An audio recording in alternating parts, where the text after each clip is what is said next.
Empezamos, pues. Muy buenas tardes, estimados alumnos. Estamos aquí reunidos con el profesor Gilberto Pérez, que nos va a apoyar respondiendo algunas preguntas sobre el cardenismo para que tengamos una idea general sobre lo que ocurrió durante su sexenio, algunos antecedentes que se dieron para su llegada y creo que es importante recordar que Cárdenas, digamos, tiene una trayectoria bastante amplia, sobre todo porque desde 1914 con Calles, con Obregón, ya se van, digamos, juntando para combatir a, a Victoriano Huerta, ¿no? Entonces, ahí hay una trayectoria muy importante, se va a sumar al equipo de Lucio Blanco, va a estar presente en los tratados de Teoloyucan, va a tener también una relación muy cercana, digamos, al tema político, en particular en el caso de Michoacán, donde fue gobernador del estado, también fue presidente del Partido Nacional Revolucionario, que recién se estaba creando en 1929 y que para 1930 él ya estaba encabezando el partido.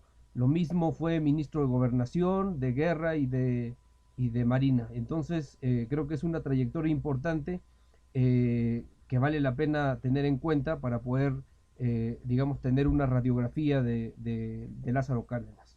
Entonces, sin más preámbulo, entramos al primer tema, que es cómo se da la relación entre Lázaro Cárdenas y Plutarco Elías Calles, estimado profesor, una vez que resulta electo Lázaro Cárdenas. Recordemos que venimos del maximato en donde hay una figura de autoridad bastante fuerte de Plutarco Elías Calles y digamos es un desafío importante para Cárdenas. Entonces, adelante por favor. Sí, claro. Bueno, antes que nada, hola a todos. Mi nombre es Gilberto Pérez. Estoy egresado también de la Universidad Autónoma Metropolitana con una carrera, una licenciatura en Sociología y actualmente con una maestría en Ciencias de la Educación. Y bueno, hablar de Cárdenas es algo muy interesante porque pues significa un parteaguas en la historia nacional. Y bueno, a él se le va a considerar como un político muy progresista, ¿no? Desde su gobierno como, bueno, digamos muy joven también, ¿no? Pues desde que gobernó el estado de Michoacán, pues va a tener ahí esta situación de ser considerado como una persona, pues digamos, con ideales radicales, ¿no? Y entonces sí se tiene que entender que pues Cárdenas va a resultar una persona que va a tener esta cuestión, sobre todo de hacer un parteaguas con respecto a lo que se vivía en relación a lo que comenta usted, maestro, lo que tiene que ver con el maximato.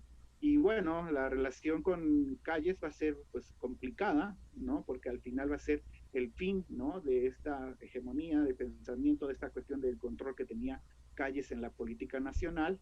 Y bueno, va a terminar toda esta cuestión de los sonorenses en el poder y Cárdenas será el encargado, ¿verdad?, de llevar a cabo esta cuestión de prácticamente, pues, de tajo, terminar con esta situación de un Calles que tenía, pues, digamos, el control. Yo veo a Calles como si fuera Carlitos Salinas de Gortari en tiempos contemporáneos.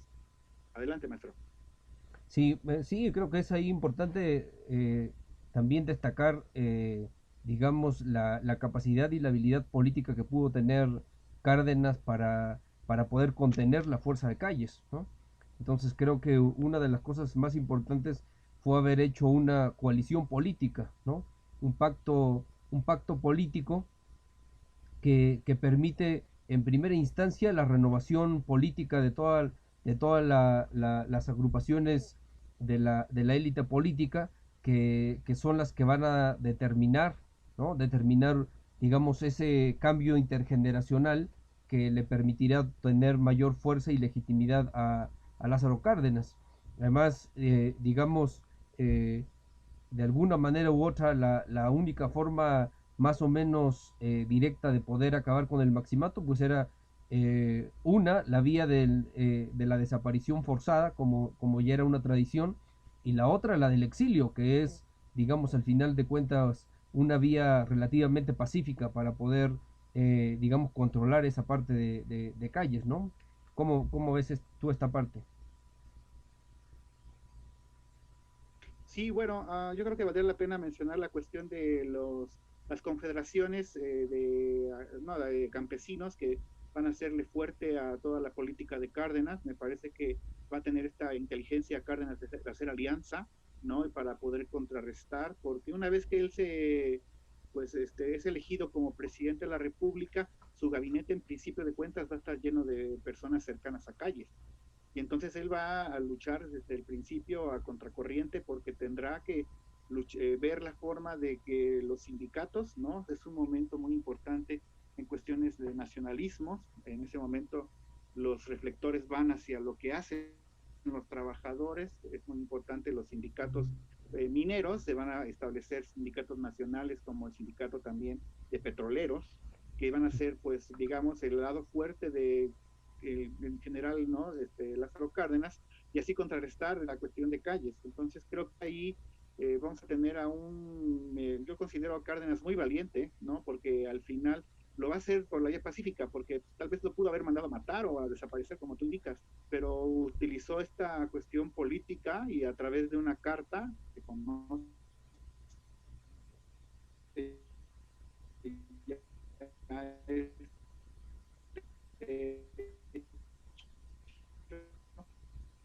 ¿no? De una carta que horas, ultimátum para abandonar el país, pues en general, bueno, en este caso Calles estuviera tratando de influir en la política nacional. Entonces ahí creo que el punto fuerte de Cárdenas fue acudir a las clases populares, a las confederaciones de campesinos y estar cercano al pueblo para tener ese respaldo de poder terminar con la cuestión en este caso, de Calles, ¿no?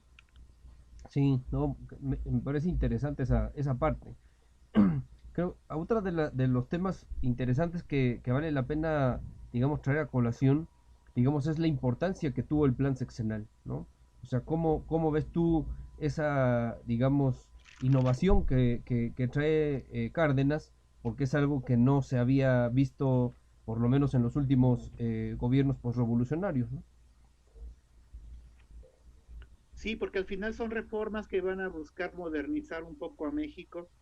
Se va a poner un poco énfasis en la cuestión industrial, aunque el general Cárdenas hizo alianzas con los campesinos, realmente su política estuvo más enfocada y sobre todo a través del plan sexenal en relación a cuestiones industriales, y entonces va a tener esta apuesta, porque realmente el desarrollo económico que fue muy acelerado, hay que decirlo así, claro, ¿no? Porque al final con el general Cárdenas se va a tener esta cuestión de multiplicar por dos el PIB, el Producto Interno Bruto, y entonces así, pues la apuesta del plan sexenal es una cuestión ya más organizada de cómo, ¿no?, tomar las riendas en cuestiones económicas. El crecimiento acelerado tiene que ver muchísimo con el contexto internacional, porque al final México pues va a tener este despegue porque va a haber mucha inversión pública, ¿no?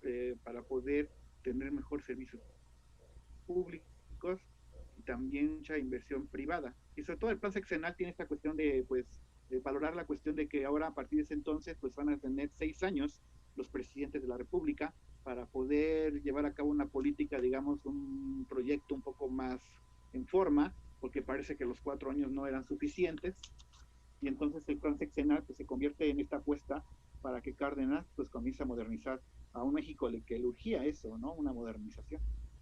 Sí, sí, creo que ahí vale la pena destacar, digamos, el carácter, digamos, en primer lugar del sistema de planeación que se pone en la mesa para poder guiar al gobierno de Cárdenas, pero también un poco por el apoyo que recibe del Partido Nacional Revolucionario, ¿no? Que desde su campaña, digamos, creo que ahí hay una historia bastante interesante sobre que Lázaro Cárdenas recorrió el país en caballo, ¿no? Y entonces en ese recorrido que hace, justamente es en donde va está recuperando cada uno de los problemas que se tiene en el país en las distintas regiones. Y eso va a ser el principal insumo para poder crear este plan sexenal que va a ser una innovación importante y que de alguna manera va a ser el reflejo de lo que ocurre tanto con el desarrollo económico en el ámbito, digamos, rural, con las reformas agrarias, con las colonias agrícolas, con toda una serie de mecanismos para potenciar el desarrollo desde el campo. Y por otro lado, el desarrollo de la infraestructura, que va a estar sobre todo lidiado por dos elementos fundamentales desde mi punto de vista. Primero, la expropiación petrolera y después el desarrollo de la infraestructura eléctrica que va a detonar gran parte del desarrollo y a la postre o en los próximos años va a incentivar al famoso milagro mexicano o al desarrollo de sustitución de importaciones como modelo económico para el país. Y eso va a determinar de alguna manera u otra el éxito que se tuvo en los años posteriores, ¿no? Entonces, Sí, claro. Y sí, adelante. sí, perdón. Bueno, sí, es que quería yo, perdón la interrupción, porque al final sería bueno comentar que lo que Cárdenas quería es esta vinculación entre el campo y la industria, ¿no? Algo que no se había puesto en práctica en nuestro país, ¿no? Tener esta situación de vincular el campo, ¿no? Mexicano estuvo muy cerca de la vida rural de los mexicanos y hay muchas anécdotas que giran en torno a esto, ¿no? De cómo esta cercanía con el pueblo, ¿no? De ayudar a la gente sin conocerla, ayudó a mucha gente, sobre todo esta cuestión de crear una situación de vinculación y no tanto apostarle prácticamente a la industria o a la cuestión agrícola, sino más bien esta cuestión de intentar que se tuviera un vínculo cercano entre estas dos, que por supuesto son indispensables y sobre todo en la época que México en aquel tiempo pues era un país pues más rural que digamos industrial, ¿no?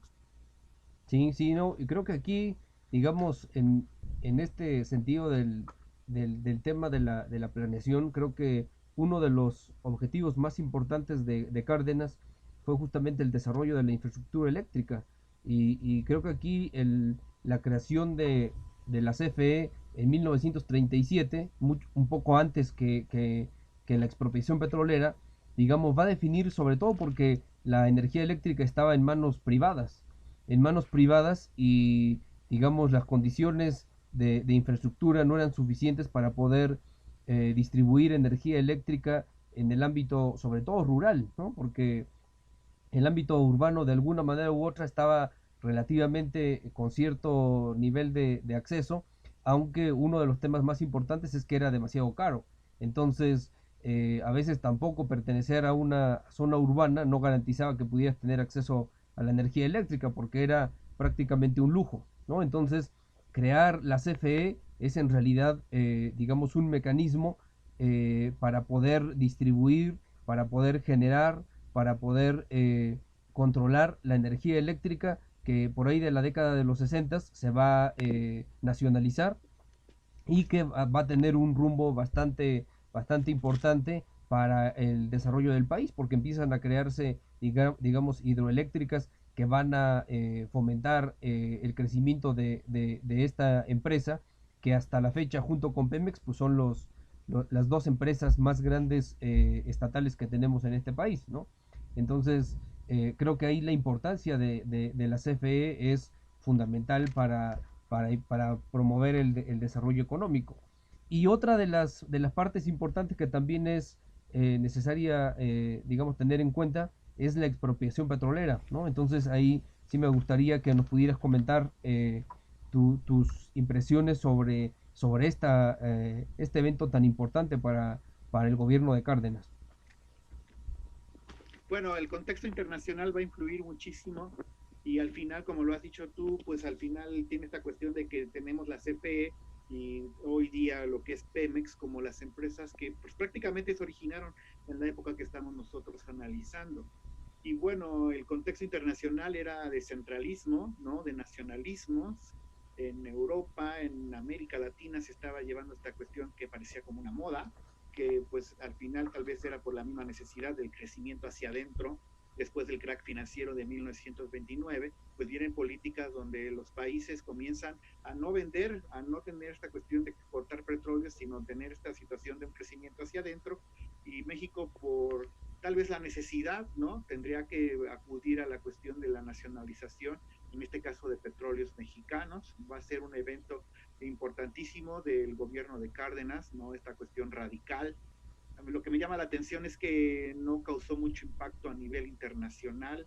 Parece ser que todo el mundo estuvo de acuerdo, no hubo algún país país del mundo que llamara la atención de México o que no estuviera de acuerdo, ¿no? Más bien como que todos pareciera que estaban de acuerdo en que México pues se hiciera ya de cargo de su petróleo y que lo comenzara a tener esta cuestión de explotar. Va a ser complicado, no va a ser fácil, porque por supuesto los estadounidenses y también algunos ingleses, de hecho Gran Bretaña va a romper relaciones con México, y no va a ser fácil porque al final los gringos, los estadounidenses, pues no van a facilitar y van a poner bastantes trabas, mejor dicho, van a pedir una indemnización para que se lleve a cabo esta cuestión, ¿no? De quitarles sus empresas petroleras. Y bueno, creo que es uno de los puntos más importantes, sobre todo porque al final México tendría que rascarse con sus propias uñas en el plan de la explotación de los recursos petroleros. Entonces creo que ahí tendríamos que estar hablando de un Cárdenas que pues al final va a pasar a la historia prácticamente por esta cuestión de atreverse a tomar las riendas de la explotación petrolera. Sí, creo que ahí vale la pena, digamos, también de poner en la mesa de discusión la fortaleza que tenían las compañías petroleras extranjeras, ¿no? O sea, eran compañías que no solamente obedecían a la riqueza que creaban en nuestro país, sino también al respaldo que tenían de sus propios gobiernos, ¿no?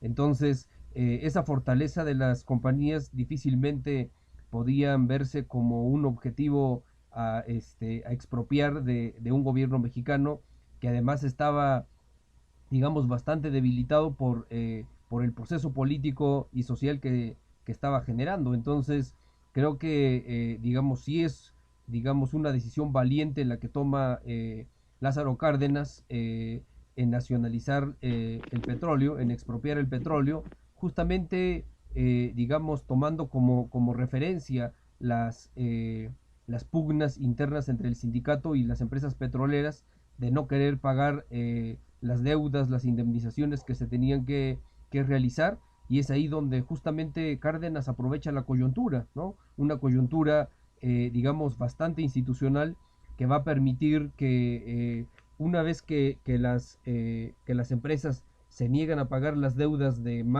poco más de 26 millones de pesos, pues es justamente lo que va a abrir el camino para que Cárdenas, digamos, se aventure a esa, eh, a esa expropiación y, digamos, es una expropiación que, como bien comentas, pues tuvo bastantes dificultades porque pues eso implicó no solamente, digamos, la autonomía de la producción petrolera, sino también del determinado colapso que pudo haber tenido por el cierre de las empresas internacionales con las que comerciaba, de las empresas internacionales a las que le compraba insumos, maquinarias, digamos, oleoductos, etcétera. Entonces, digamos, es un desafío que no se va a poder resolver a corto plazo. Además, los técnicos no estaban totalmente consolidados, los obreros eran eso justamente, obreros, ¿no? Y no tenían capacidades técnicas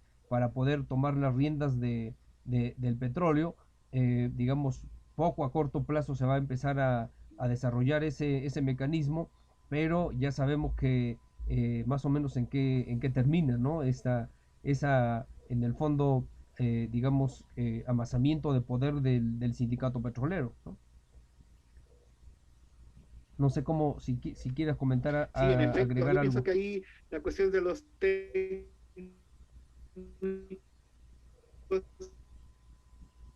sí, abundar un poco que se fueron hacia Estados Unidos y que entonces pues prácticamente nos quedamos en cero, notas ahí todo este retiro de personal especializado, de algunos equipos, pues va a dificultar la apertura para vender ahora el petróleo.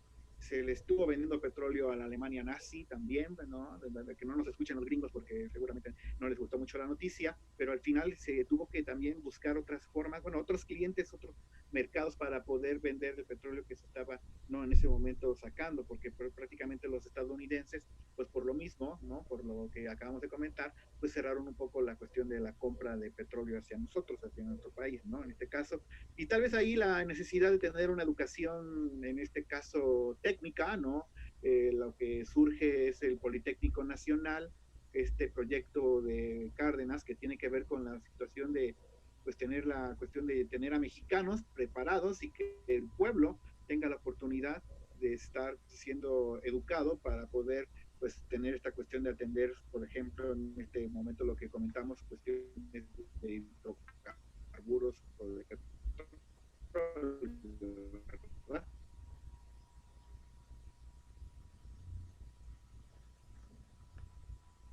Sí, bueno, creo que te perdimos. Aquí estoy, Ah, ya. seguramente algún problemita, pero Sí. yo te sigo viendo.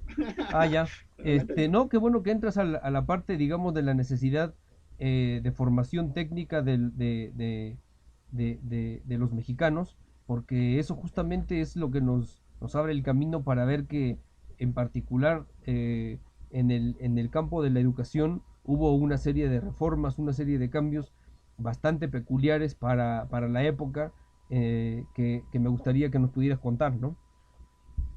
Sí, bueno, primero yo creo que sería bueno comenzar esta explicación de la educación en el tema del cardenismo. Por ejemplo, tenemos 58% de analfabetas en México. Es una cosa que se debe considerar porque me resulta bastante impactante, porque al final se tendría que estar considerando la necesidad, no tanto tal vez de una educación técnica o digamos que tenga que ver con la industria, sino más bien atacar el problema, pues digamos en principio, de cuestiones de educación primaria, ¿no? Va a comenzar ahí a estirar los tentáculos la federación, ¿no? El gobierno federal comenzará a intervenir, a construir muchísimas escuelas, la centralización, ya lo habíamos dicho, pues es lo que va a ser como primordial. Y entonces el tema de la educación, pues va a ser una educación de tipo socialista, ¿no? Una educación que tratará de deshacerse de estos vínculos que tiene el ser humano con cuestiones religiosas y espirituales.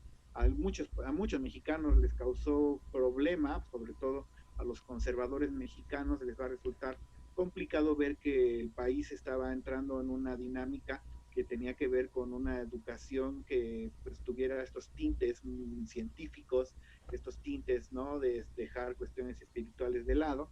Y entonces ahí pues se va a multiplicar también el caso de la educación y acceso a los indígenas, ¿no? Van a surgir las escuelas rurales, que es también otro de los pilares del proyecto educativo de Cárdenas, ¿no? Los normalistas, esta situación de darles la posibilidad de un mejor futuro a estas comunidades, ¿no? Digamos, apartadas de nuestro país. Y creo que Cárdenas, coherente con esta situación de acercarse mucho a la gente, pues va a tener un proyecto educativo donde pues está buscando integrar al pueblo a una educación de calidad. Reitero el tema del Politécnico, un proyecto donde hasta en principio había esta cuestión de que tuvieran camas para que no tuvieran necesidad de ir y regresar a su pueblo, ¿no? Y bueno, creo que ahí sobre todo destacar el tema de la educación socialista, ¿no?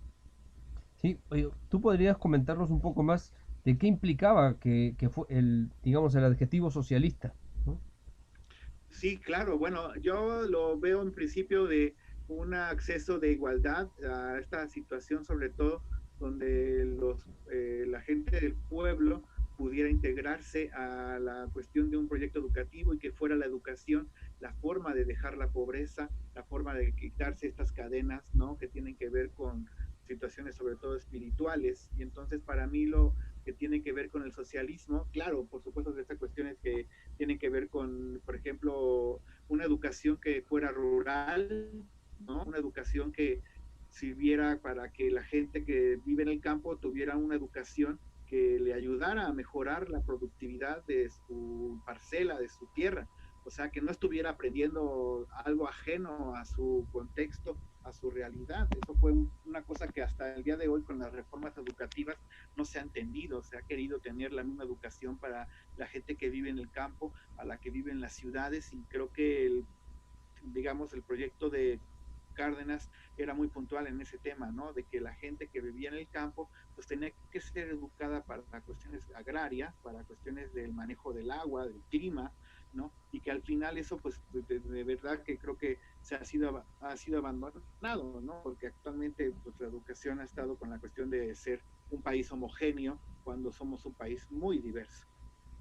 Sí, no, creo que esa parte es, digamos, bastante interesante de visualizar en el gobierno de Cárdenas, así como lo fue también el tema de la reforma agraria, ¿no? Creo que es otra de las áreas, digamos, importantes que van a apelmazar una serie de acciones por parte de Cárdenas para poder redistribuir la tierra, ¿no? Que es uno de los desafíos y en el fondo una de las demandas de la revolución que no se habían cumplido, ¿no? Entonces, a ver si nos puedes comentar un poco sobre la reforma agraria en Cárdenas.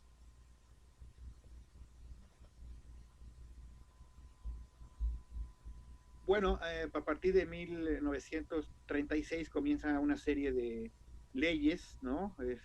Donde se va a comenzar a tener esta cuestión de repartir tierras. Como tú dices, pues es uno de los puntos también trascendentales de este cardenismo.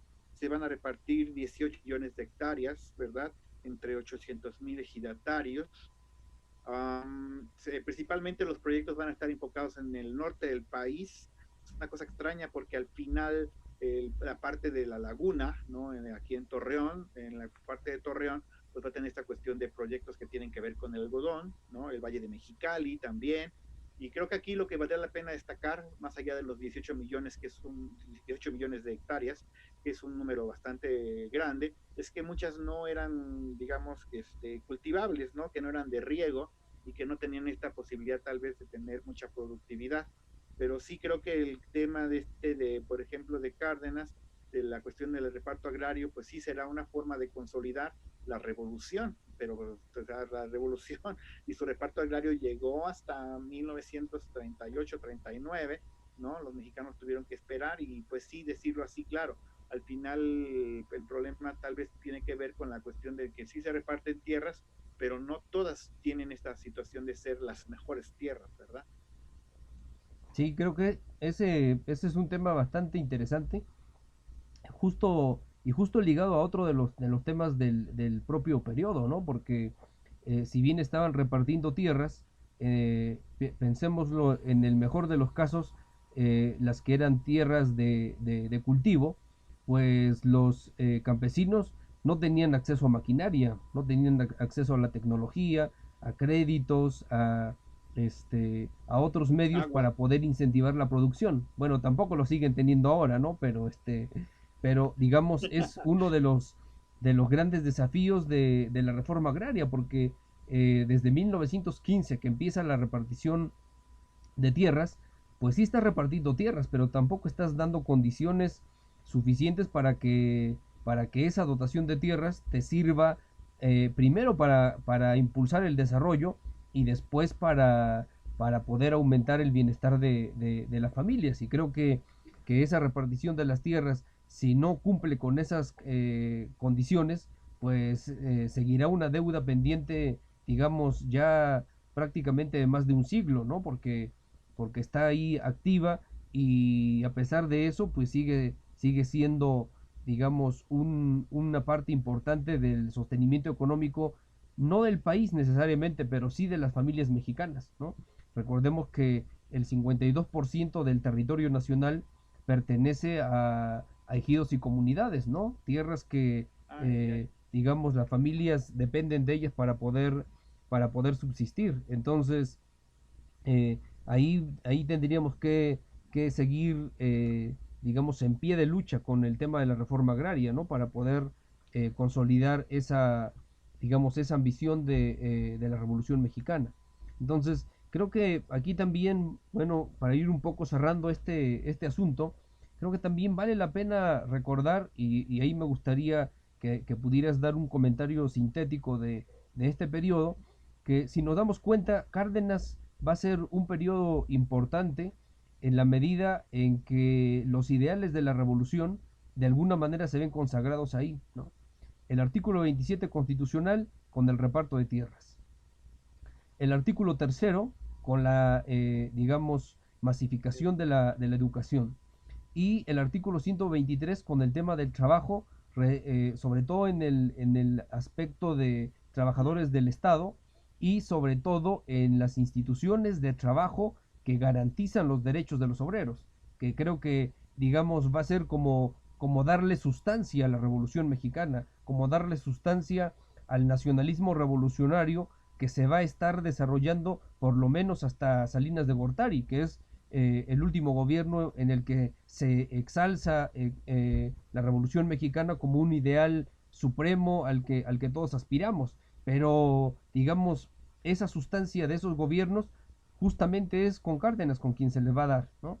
Entonces, a ver si compartes esta opinión o cuál es tu balance.